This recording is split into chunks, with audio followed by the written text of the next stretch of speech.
This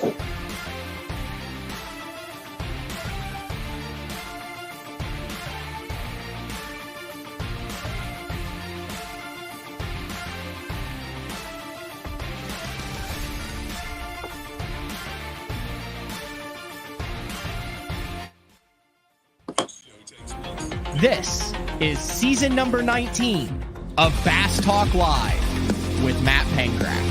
BTL is presented by Bass Cat Boats, Aptco, Strike King Lures, Sunline, Big Bite Baits, Spro, X-Zone Lures, Gamakatsu, The Bass Tank, Denali Rods,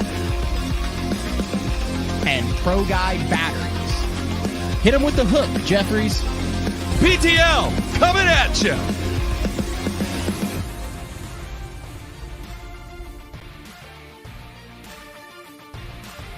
Good morning and welcome to another exciting edition of BTL Bass Talk Live, where we are going to talk about bass fishing. We have two shows today. I guess it's the easiest way to say that. We're going to do kind of a little bit of an abbreviated show this morning because, all the guys that are headed to Knoxville, Tennessee for what is probably one of the most anticipated classics from an attendance standpoint and from an on-the-water standpoint. And we'll get into a little bit of that with our guest today, because if I am correct, the classic was in Knoxville his rookie year on the Bassmaster Elite Series. So he did not compete in the Knoxville Classic. That would be none other than Oklahoma's own Luke Palmer. What's up, Luke? Not much, Matt. How you doing? Good. Correct? 19 was your first year. Did not compete in the 19 Classic. No, I had to watch it from the stands, and that was miserable. And you have not watched a Classic from the stands since then. Is that also an accurate statement? So far it is. I hope it stays that way for the rest of my career somehow. I don't want to miss one of those deals.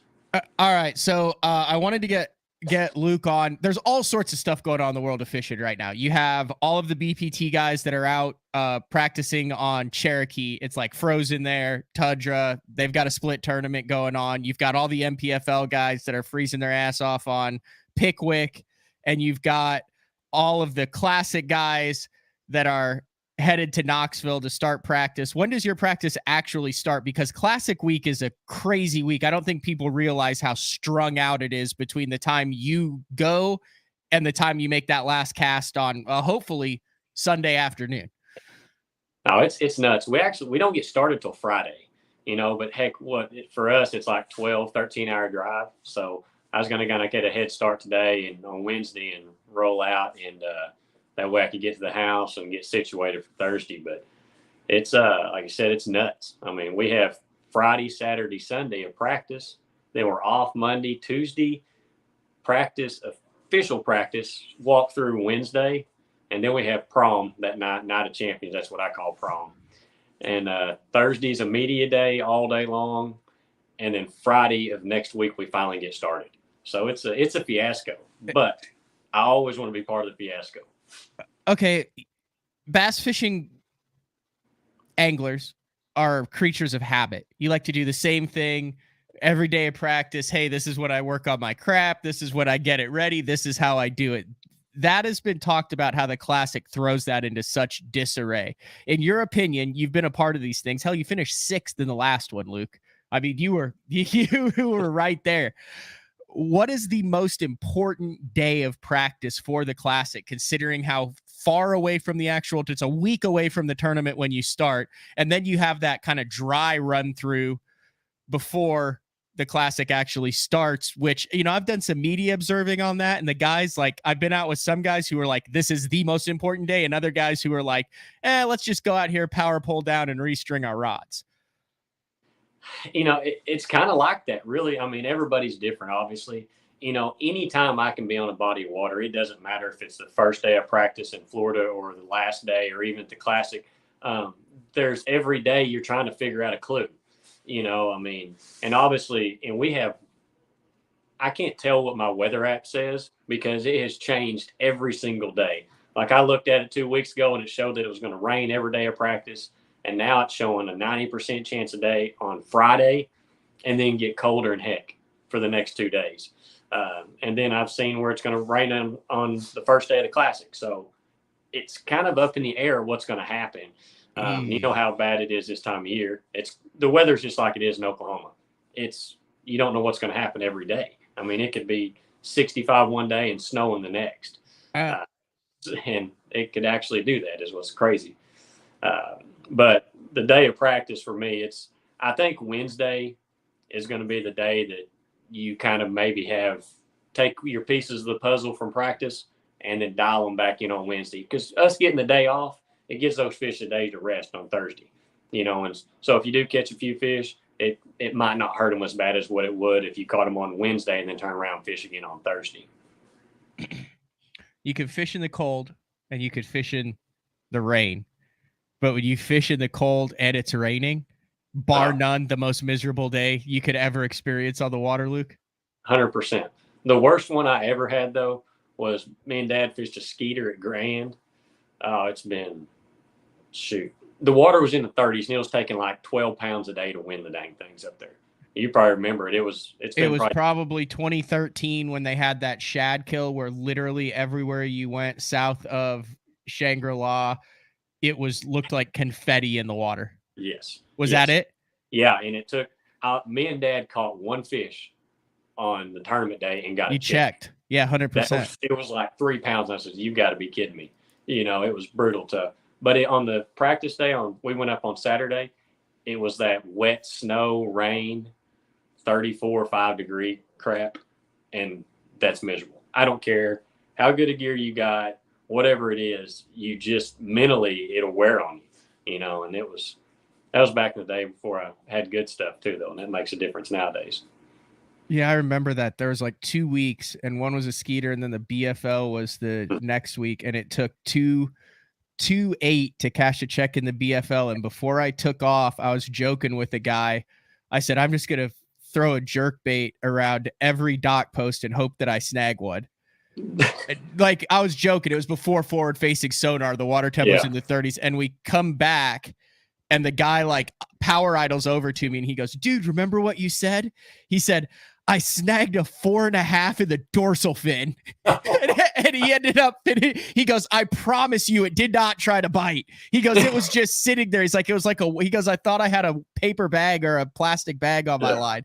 And he's like, "I reeled it in. It had one hook in the dorsal fin." He got like ninth. Oh yeah. No, what's bad? Hey, that can happen where we're about to go too, No, it's gotta be good. I mean, there's a bunch of guys who have been there. You've been there now. We've had a Classic there. I mean, dude, it's gonna be a slugfest, is it not? But did you look at what my last time I was there was? Was it your only bad tournament in the history of your career? It was the worst tournament I've ever had on the leads. Ever. Okay, so I was looking through it. You had a 95th. Was it that one? Oh, that was at Knoxville? That was in Knoxville. I didn't even realize it. What the hell happened? Lost fish. So it wasn't like you didn't figure it out. No, I actually had a really good practice. I called my buddy on like that evening of the first day of practice. I said, "I've got a shot. It's fishing like Texoma." I said, "I'm going to thrash them." And the first day it went slick calm, and I lose like a 4 or 4.5 at the boat, and I catch a 3, and I lose another one. Which 7 pounds the first day would have not been terrible, really. And the next day I proceeded to lose 8 keepers, anywhere from 2.5 to 4.5 pounds. I wanted to throw everything I had in the lake, to sink my boat. And you can't lose fish, and if you lose 7 and you only get 8 bites, that's not good. And so I had the opportunities to do well, but I didn't. So I mean, you'd rather lose them and finish 95th than just be completely baffled out there and finish 95th, right? Yeah, I mean that is the positive thing about it, I guess, if there's any positive coming from it. But it also on that day too, whenever I lost all those fish, I was running a long ways, and it rained, and it was like in the 30s, so it made it even worse. But you're gonna have that. It's gonna happen. We all lose fish. We all talk about that all the time, but that one there was definitely the most memorable tournament I've had about losing fish, and to really cost me. I mean, I've lost them in the Classic. I mean, last year, if Jason wouldn't have quit hoarding up all the young minnows, I would have probably had a shot to win that Classic too, but he kind of kept those to himself. So, were you doing the same thing there, or were you? No, I was throwing a Scottsboro. Okay. Early in the morning and stuff on those herring, and I lost fish on just it's just typical stuff you do, and so. But if I'd have had all those fish that were following my, they'd have eaten the sonar minnow. Oh, and Christy's over there like blindfolded, catching them left and right, throwing behind his back. Hell, I think he had a spinning reel upside down at one time, catching them on it. Dude, he's sneaky good with that because of 10 killer. So when that thing was in design, he would go out and fish all the winter jackpots. And a lot of guys would be like, the hell's, he's always fished them, but he would make sure to fish the cold weather winter jackpots. He would sit, this is no joke. He would sit in the basin until everybody was taken off. And then he'd come in with 19 to 22 pounds. He didn't want anyone following him. But from what I understand, what he was doing was he was going down lake and he was honing that sonar minnow, knowing that he was going to have a shot to win the Classic on it. Oh, yeah. No, he told me about it after it was all over with, instead of, hey, Luke, I got some cool stuff here you might want to try. And it worked out for him. I'm glad. That was, that's one I was talking to someone about the Classic. And I was set up there and after I weighed in and stuff, I went up there and sat with my family and was watching it. And I was glad for him to win, especially the heartaches he's had. And it was pretty cool. The coolest thing I've probably ever had happen in my life was I was walking down to do that top 6 conference call or whatever at the end of the deal. I got turned around. The top 6 conference call. It's called the media interview, but go ahead. Yeah, that thing. Close enough. Okay. Well, and I got going the wrong way, of course. Hell, I could barely get out of Colgate. And I got to walking. I was going down through there, and I was like, well, hell, there's Christy. So I just was following him. And I didn't realize he's going to the decompress room, where you get to hang out for a little bit and just kind of. And hell, I walked in there, and I seen Mandy, one of the editors, and I was like, hey, can I run in there real quick? And they're like, yeah, I guess so. I walked in there and just shook his hand, congratulated him, dude. The emotion and stuff that he had finally done it. That was one of the coolest things, because I've always looked up to Christy and always followed him, and it was really cool to get to see that side of him, because I know Jason and stuff, and it was pretty cool. That was hands down one of the coolest Classic experiences for me. Seeing it that close in person, talking with Jason, finishing 6th, does it change how you approach all the Classics that you ever fish moving forward? It does, because, we all want that trophy, no doubt. It's not about the money. It's not about any of that. It's about hoisting that trophy up and Mercer screaming your name over the deal. That's the goal for everybody. I don't care who it is. And I want to win, no doubt, but everybody talks about going and, well, I'm only going to go fish for big fish. I'm only going to go do this or that. I go and practice, and I'm going to catch what I can catch. If a 5-pounder shows up when it happens, it happens. If there's only 3s there, I'll take 15 pounds a day in the next one and go home happy. But it definitely gives you that little more drive that you want to have that feeling. You want to have him coming in there and saying, congratulate you, But I don't know. That's one of those deals. I'd like to see it happen one time, though. It's interesting. You talk about the consistency. So you're not a guy who's willing to go, hey, I would know I've got a 60% chance of zeroing, but I've also got a 40. You live in the world of consistency, Luke, far more than any other angler on the Elite Series. You realize that, right? I guess. You can say yes. Ask the question. You don't have to be. I know you got the whole Colgate farmer humble thing, but dude, you are remarkably consistent. So far, so that when we do the BTL underrated awards at the end of the day, at the end of the year this year, which we're going to do, the top 5 most you are going to far and away be number 1, because you live on the edge. You know your stats. Do you know your stats since you've been on the Elite Series? I've got to check a lot, or most of the time anyway. Okay. You have finished since you joined the Elite Series, and you're currently in 27th in the Angler of the Year, which is right on par. Your Angler of the Year finishes 26 starting in 2019, 26, 29th, 20th, and 28th. And you're 27th this year. That's remarkable. Out of 51 tournaments with Bass, you only have 9 tournaments below 50th place, and you only have 1 tournament below 75th place, which just so happens to be the Elite Series, where we're headed for the Bassmaster Classic. But 50 out of your 51 tournaments are in the top 75, and that includes a lot of Bassmaster Opens that have 200-plus boats in that field as well.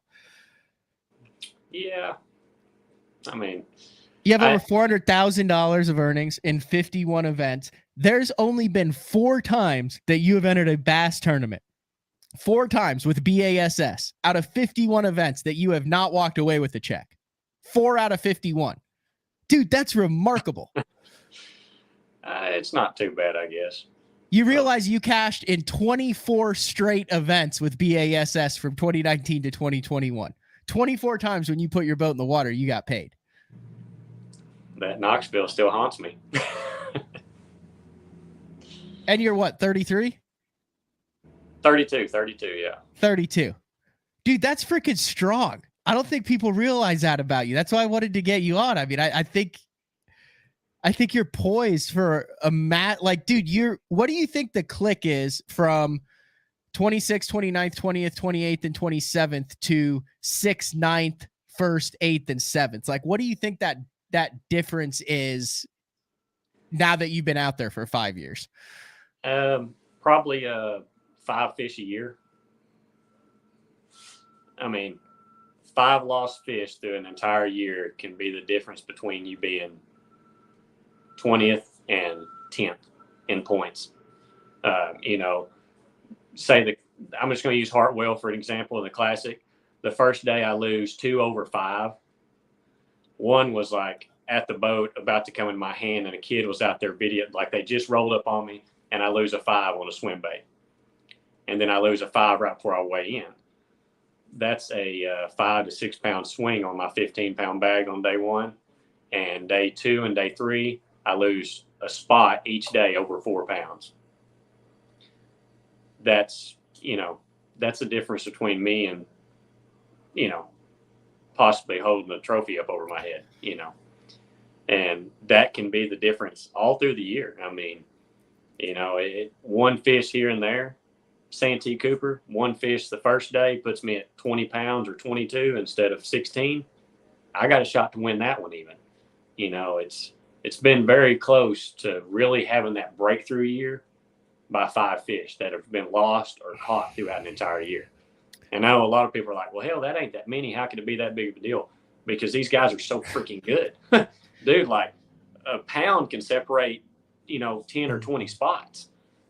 It's nuts. I just don't think people can see that side of it. I mean, they look at it and it looks like we're just blasting fish all day long, and we're not. Like, especially me. I'm probably boring to watch on live because, dude, I get 6, 7, 8 bites a day normally, unless we go to Champlain and then you get 10, but, well, the good guys probably don't. That's about all I get. But it's tough. I mean, dude, trying to be consistent, it's no different than when I was shooting free throws or shooting 3-pointers or jump shots. If you can stay consistent, you can kind of make it probably, and at least get to play on the first team for a little while. But Hackney told me the first time I ever met with Hackney was down at a boat show. And me and him actually got to talk together up on stage, which was pretty freaking awesome. I mean, Hackney can talk forever. I didn't know what the hell I was doing at that time at all. Still don't, but he was really good. And I said something about, man, I'm just trying to cash checks. He said, if you cash checks, you'll stay on the Elite Series.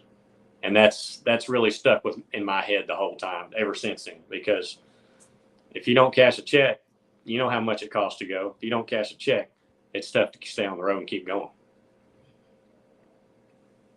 That's true. All right, we got we got to go back to this lost fish thing. Uh, It's like the dirty secret that no one wants to talk about. So the guys who consistently finish in the top 5, top 10 of Angler of the Years, we're talking Brandon Polinick, Jacob Wheelers, those type of guys. There's only 2 options, Luke. They're either A, landing more fish than their competitors are, or B, they're getting more bites from quality fish so they can make up for the ones that they lose every day. What do you think it is?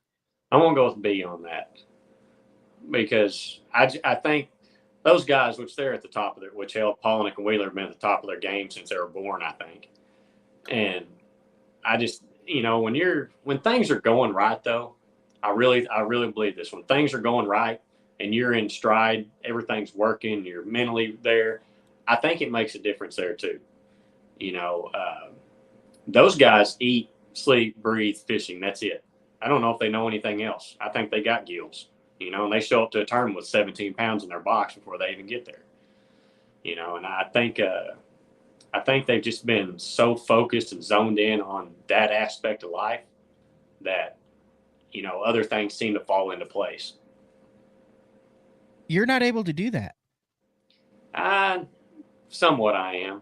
Dude, don't you run the business and you have cattle and a farm and you have to focus on other aspects of life outside of 100%. And I know they have other aspects of life too, but you have something that you have to kind of disconnect from the fishing for in order for those aspects to be successful. And I would imagine you approach that in the same manner that you do your fishing, with consistency and hard work.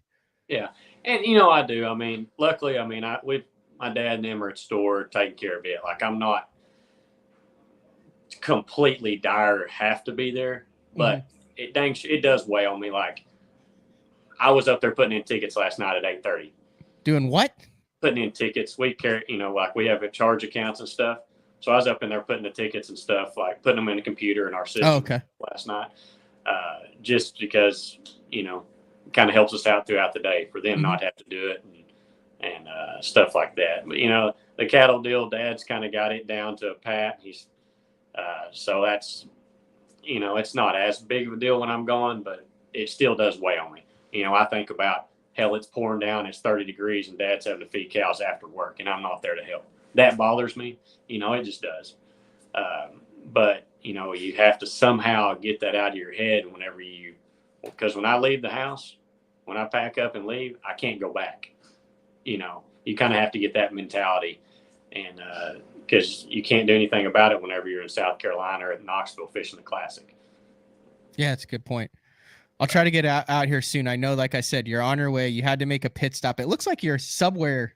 You're not at a house, because I see, unless you're at a house where someone hangs their clothes up on racks with lighting behind it. No, not quite. No, I swung in here to Horizon Track Marine. He's over here. I had a few things I wanted to make sure everything was tight and ready to rock. And hell, anytime I'm through Arkansas, I always stop by Horizon, stop in here and talk to Aaron and Cole and the guys, the mechanics that work on everything, because they're what keep us on the road, keep me going. So I always like to stop by and see them. And plus, they treat me good around here. Are they what you would consider your title sponsor? They've got the biggest real estate on the old jersey, don't they? Yeah, they do. I've been with Aaron since I guess 15 or 16. He's always done he runs a business kind of like we do back home, where I feel like it. He wants to keep you on the water. He does the absolute best he can to try to keep you out and keep you on the water. He fishes, so he knows what it's like. If you're broke down, you can't be fishing. And he set stuff out for me before I even started fishing the leads. He'd set stuff out for me, send it to me, whatever I need to keep me on the water, and that means a lot to me. So that's why. So do they do rigging, accessories, sailboats, the whole 9 yards? He does anything, everything. Hell, if you want to buy a trike, he's got trikes here you can buy from him too. A what? A trike, like a motorcycle. What? Except with 3 wheels. A 3-wheel. Oh, I've seen those. Yeah, he's got some pretty sweet rides around here. Like I said, he can fix anything on a boat. Like I said, he does my rigging. He puts all my stuff on my boat, and if I ever have issues or trouble, he's right on top of to get me in and out, just like he does for everybody. So it's where are they at in Arkansas again? Clarksville, right, Arkansas. Yeah, right off Dardanelle. Oh, okay. That place is coming back, I think. Yeah. No? So Little I bit. don't know. I think haven't it's got to coming fish back it. a little bit better. Like when I was in college, it was gangbusters, and then it went through a little bit of a downturn. But I think they're catching them pretty good on Dardanelle. That's about whenever we have all the floods and stuff back home. It went down the last 4 or 5 years, and they probably finally got a couple of spawns because hell, you know how it is at home. They flush the water up and down so much you don't know if they're going to spawn or not. Dude, I don't think I've talked to you since you won the Lauder and Pitts. No, I guess I have we? That was a fun one. Chat so every once in a while, one of you guys who fishes on the national tour will just go like psychopath at home for a couple weeks. Chad Warren's doing it right now. He does that all the time anyway. It's just always like the low key hard, and you just show up and catch just 20s. But you guys won. Well, it would be the biggest like one-off team tournament in Oklahoma. And it's it's a law firm that puts this thing on in November on Lake Eufaula, which is fixing to be the epicenter of bass fishing with the MPFL, the Toyota Series, and the Open. Are you fishing any of those? I'm fishing the Open. I couldn't pass that one up. You better stay out of my water, Luke. Well, You better stay out of my water. Yeah, if I see you in the clean stuff throwing a drop shot, I'm running you off.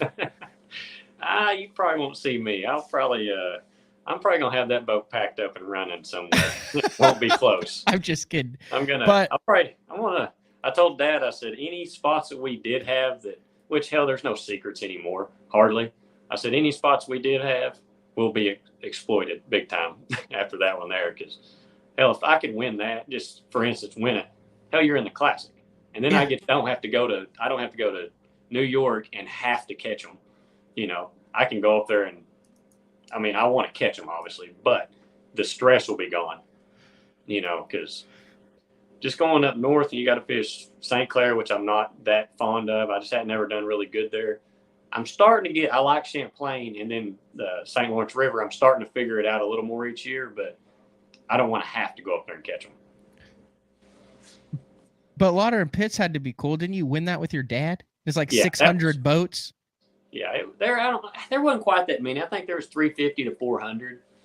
But yeah, that was fun. Like me and Dad haven't got to fish together much in the last 5 years because, well, I can't fish half the stuff in Oklahoma anymore.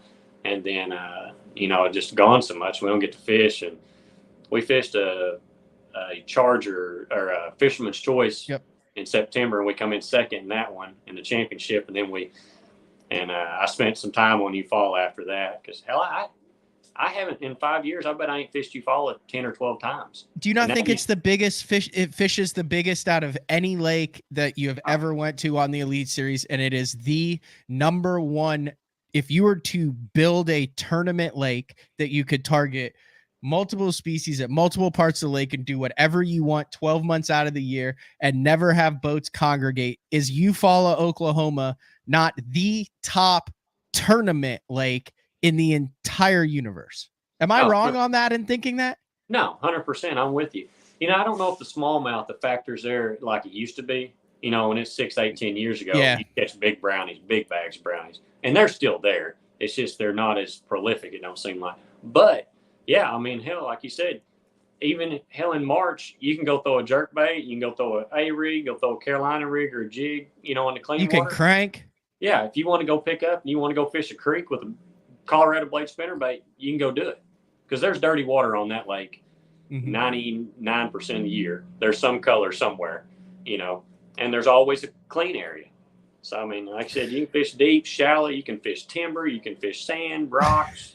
It's and catch 15 to 17 pounds everywhere with the chance of a 20-pound bag. You don't see a lot of freak show bags out of there. Well, did you see the Future last week? My dad fished it, 25 won it. Yeah, but there's just a ton of good dirt tournament bags out of there. A lot of, like you said, there's a lot of 3 to 3.5 pound fish in that lake.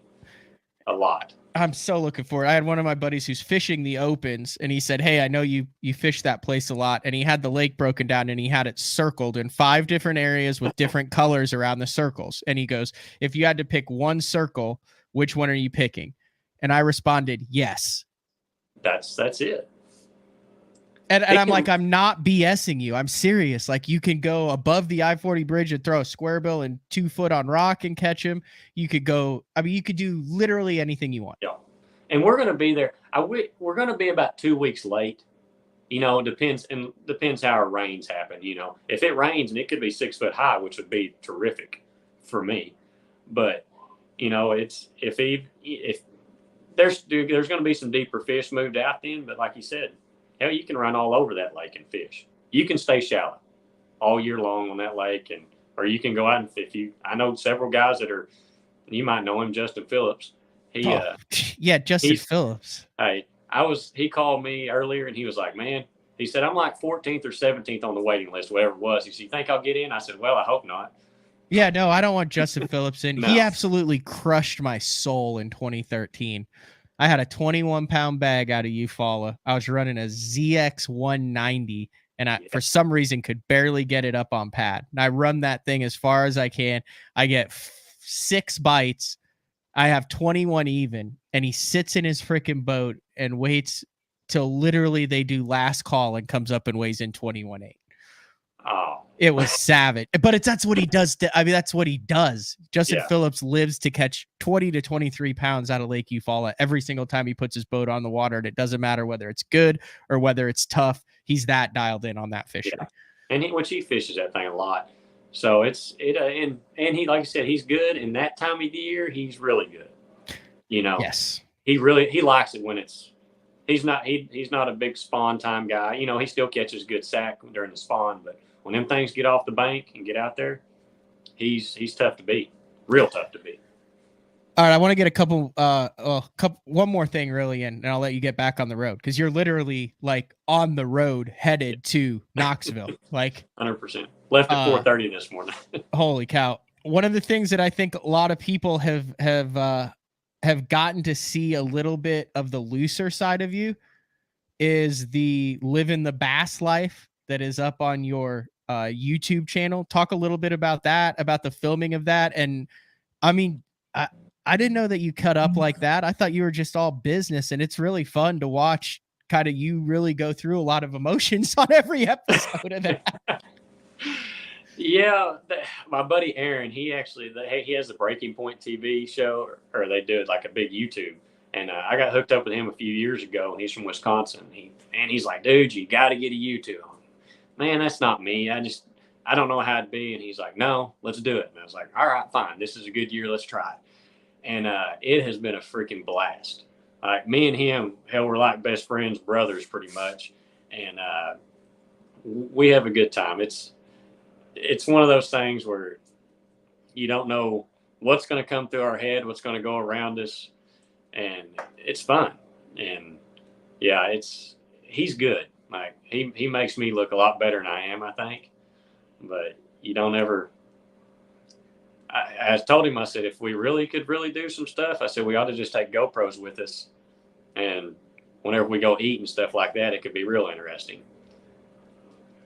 Yeah, I think the guy who's figured that out is Scott Martin. Yeah. But I mean, dude, the guy has like 3 cameramen full time that he's got with him. But mine, Aaron, that's with me. This classic's going to be awesome because he's going to go and practice with me a couple of days. I think we're going to do like a 2 or 3 part series. And one of my buddies from Oklahoma is going to drive out there for me, my buddy Jason, and he's going to bring his boat, and we're going to have a camera. We're going to be Scott Martin Jr. out there with just one camera guy. So I think it'll be fun. It's especially if I do really well, that can make it real fun because I mean, statistically, you're going to be in the hunt. Yeah, I got this is the best opportunity to win a tournament you have all year long. You know, you know what? I think he might be my dark horse pick for the fantasy fishing with Upshaw and Ish and Castledine. That'll be work. I can do that. It text me in about 4 days, and I can tell you what you might ought to do or not. Get a little insight on. All right. So we're gonna wrap things up. You good for a couple bait questions? Because there was someone that was wanting to know about the Finesse covert stuff that they came out with. Do you know anything about that? Well, I actually, we had these out. It's been a pretty good while ago, and we started kind of working on it. Uh, they're tough. Like, we went to a place that we wanted to put them through the ringer and see how they're going to hold up. And I don't remember how many fish we caught on them, but it was dumb. Like, and I actually like a little bit smaller spinnerbait like that. And I love a 1/2 ounce and I've been rigging a couple of War Eagles up, how those coverts are in a way, especially that Screaming Eagle. I kind of fix it up a little bit different, and I hope it's going to be a classic player for me. But the Finesse ones are going to be sitting on my Airbnb doorstep when I get there, I hope. Okay, so I'm intrigued now. So the Screaming Eagle is the one that has the lunk of gold or silver lead that's underneath the hook, so you can burn it, but it comes with small willows. Yeah. I mean, there's only 55 guys in this thing. No one's listening to this. They're all doing stuff. You're modifying that so you can keep that bait low, but add more thump to it. Yeah. You got a pretty good idea there. Okay. It's going to be a typical Oklahoma deal. I actually took it and I done some of this stuff at Murray, and when I was there just to try it, it works. Like Murray, Oklahoma, or Murray, South Carolina? Murray, South Carolina. Oh, okay. Yeah, it had a little bit of color to it out there. It had come up a bunch, and I just wanted to do, you just kind of play around every now and then with blade combinations. And this one, I really like it. All right. Jeez, I kept you like 40 minutes, dude. I'm sorry. That'll be all right. All right. Well, I'll let you roll. I'll let you get back on the road. Like I said, I appreciate you making this happen. You're making Oklahoma proud. I know you also do some stuff up at Lucky Lure every now and then too. Yeah. But definitely the YouTube deal's been fun. I know you brought that up. Hey, you got to follow him, people. If you're listening to this, go to Luke Palmer Fishing on YouTube. You're getting like 15,000 views on it, but you only have 831 subscribers, and you're putting out content and shorts. That's where you have to get better at. You can't be like reserved small town Oklahoma. You need to be like, follow, share, share, tip, follow, share, picture, follow, share. That's your job now, is to get people to follow, and share, Luke. That's part of it. I know it's new for me, but it does give you, like you said, it does show the side that I am not uptight all the time. I do have a good time. I mean, which you remember the Classic at when we were in Texas. We had a pretty good time at the VIP section. Yeah. Since I didn't make the day 3 cut. Oh yeah, no. Hey, I got a deal for you. If you can get to 1,500 subscribers, that's very reasonable, don't you think? Oh yeah. Before the Classic starts, will you come in studio? Because the studio's in my house now in Shawnee. Oh yeah. And bring a pile of spinnerbaits and do a little Oklahoma spinnerbait dissection show. Yeah, we could do that. But then you're going to take everything that I've worked on my whole life to get secrets, and then going to expose it. Well, yeah, everyone keeps their sub secrets. Like I do the dink and dunk with the Bridges Reader rip wrap and the Nico and the shaky head and drop shot. But you think I'm telling all of it? I mean, get real. I got like 2 or 3 things that I'm like, you know what? I'll put you in the ballpark. If you guys really want to figure it out from there, you can. But I've worked on this. I mean, it's responsible for a lot of 40 to 70th place finishes, Luke. I can't be giving away that type of valuable information. You got a point there. Now we'll if I get 1,500 by the Classic, hell, even if I don't, I'll be holler at me and we'll get hooked up. We'll do it one day.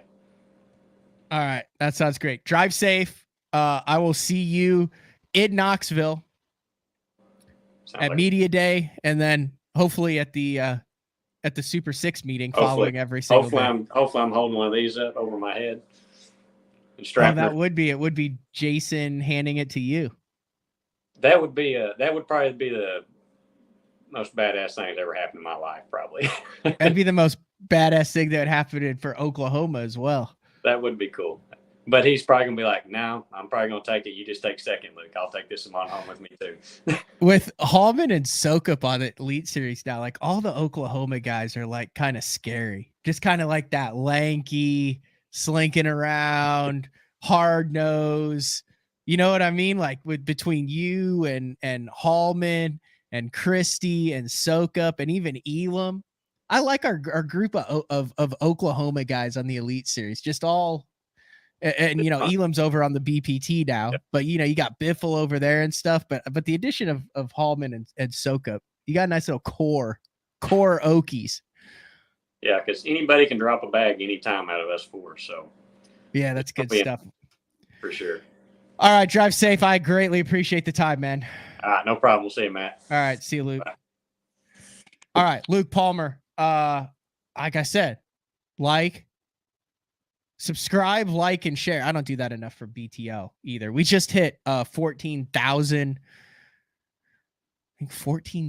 subscribers on the YouTube, which we've only had since 18 or 19, and then we're at 1,999 reviews on iTunes. So if you would like to be number 2,000, just go leave a comment on iTunes. Those comments, like comments on YouTube, Instagram DMs and stuff, that actually goes to sponsors every single month in a monthly report that kind of shows the value of BTL. So those are greatly appreciated. Just like it was greatly appreciated that Luke Palmer spent 41 minutes out of his morning at one of his sponsors' place to talk to. We're going to take a break, and when we come back, we'll wrap things up and preview tonight's show, 8 p.m. Central Time, with the man, Ben Milliken. Really looking forward to this one tonight. He is going to deep dive into the Bassmaster Classic, the Bassmaster Opens EQ on Lake Eufaula. Now that some of his videos are out about it, go back through, break it down, talk about his thoughts for the first Open of the year. And who knows what else he'll say. He does not care. He will say whatever he wants to. So BTL on a Wednesday, I believe. Yeah, it's a Wednesday already. Holy cow. Be back right after this. The new Puma STS has been redesigned from the ground up. With the angler, design, function, and performance in mind, nothing on this new offering was compromised, and the only thing carried over from the previous version is the name. Based on the Soft Touch series hull that started with the flagship Jaguar, this new model is nimble and performs incredibly well at all speeds with either a 250 or 300 horsepower engine. Featuring a new 96-inch wide-body footprint, this hull measures out at 20 foot 7 inches in length. Industry-leading design coupled with tournament-winning performance. The Puma STS from Basscat. Feel the rush.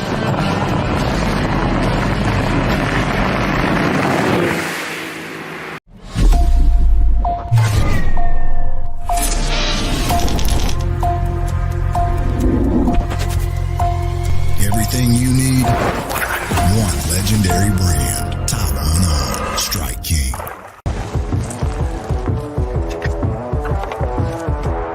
So I'm a big guy, a lunker, a two sandwich eating kind of man.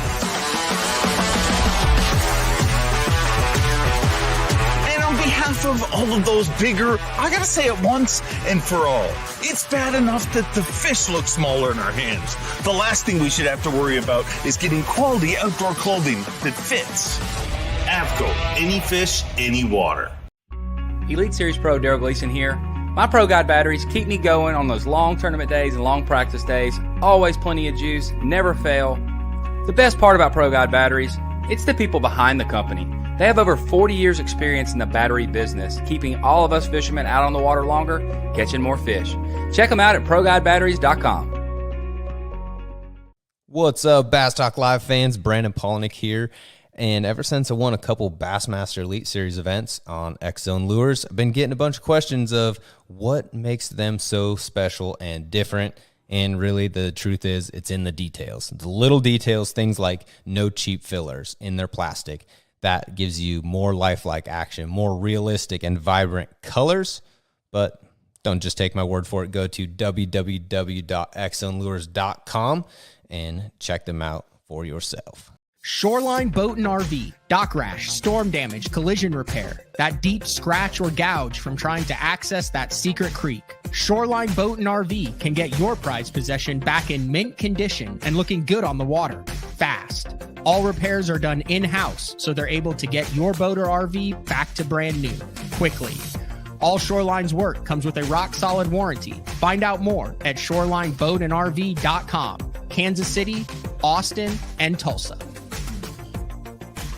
The great thing about the new Sensation soft plastics from Big Bite Baits, heavily scented, super soft, buoyant, comes in 7 great new shapes. I've got a couple of them of my signature series, the cliffhanger worm and the ramtail craw. Great for a flipping jig, football jig, swim jig, all that. Several other great shapes.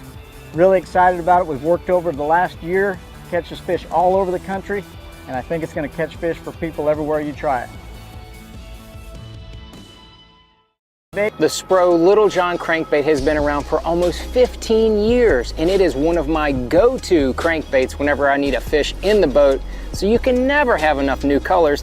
That's why Spro's coming out with a handful of new colors, including Pearl Shad, which has this bleached out white look, but it's got this pearlescent, really pretty. We've got Copper Shad, which looks amazing in the water. It's got that purple flake on the back, really pops in the water. And then if you want some real pop, we've got Sparkle Shad, nothing but sparkles all over this thing. And then last but not least, we've got the matte Sexy Shad, just a really different looking color for a crankbait. So you want to give them a little different look, that matte Sexy Shad is definitely the one to go with. All these colors are available in the original Little John and the MD.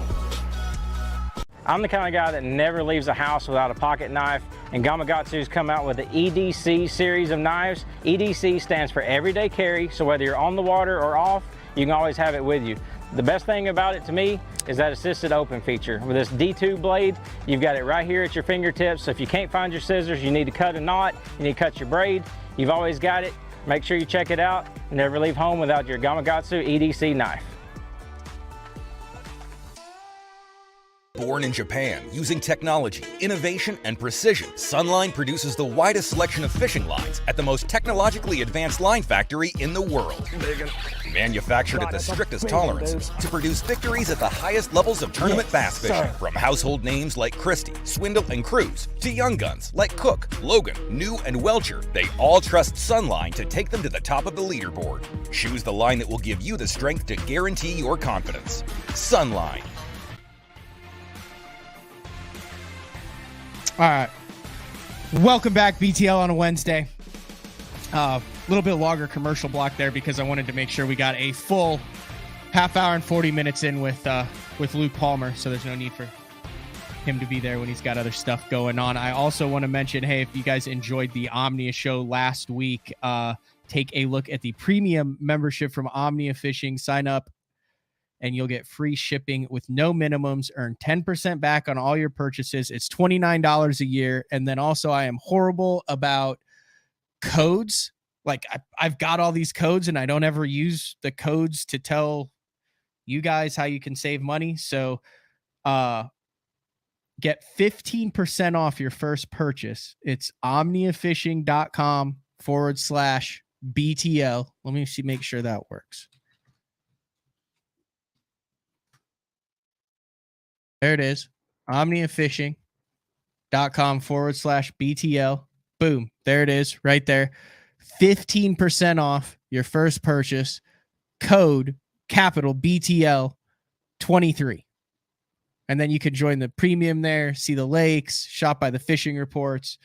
Like I said, those guys are going to be around every quarter or every time a crazy new bait pops up to talk about that. So, like I said, Ben Milliken tonight, 8 p.m. Central Time, followed by day 4 tomorrow with the man Frank Scalish. And we will also have an announcement as to when the capital THE, Mark Jeffries, will be on next week for his Bassmaster Classic odds. I'm bringing the man back, whether he likes it or not. He's going to no. He may be a little bit more disconnected than he has been in the past, which is why some of the odds might be, but I mean, it's like the 15th consecutive year. We got to do the odd show. We got to do the odd show with Mark Jeffries. All right. Big shout out to, like I said, Luke Palmer on his way to the Bassmaster Classic. Also check out what's going on over with the BPT on Cherokee and the NPFL on Pickwick. Tonight, 8 p.m., Ben Milliken, Central Time. breaking down the Eufaula Bassmaster Opener, and who knows what else he will say. I'm sure he'll say a lot. Is there anything else that went on at Eufaula there? I can't remember. Is there any other breaking news, any other thing that went on during that tournament that people are talking about? Who knows what we're going to get into. All right, we'll talk to everybody tonight, Wednesday night. And then we'll talk to everybody tomorrow if you don't listen to tonight. See ya.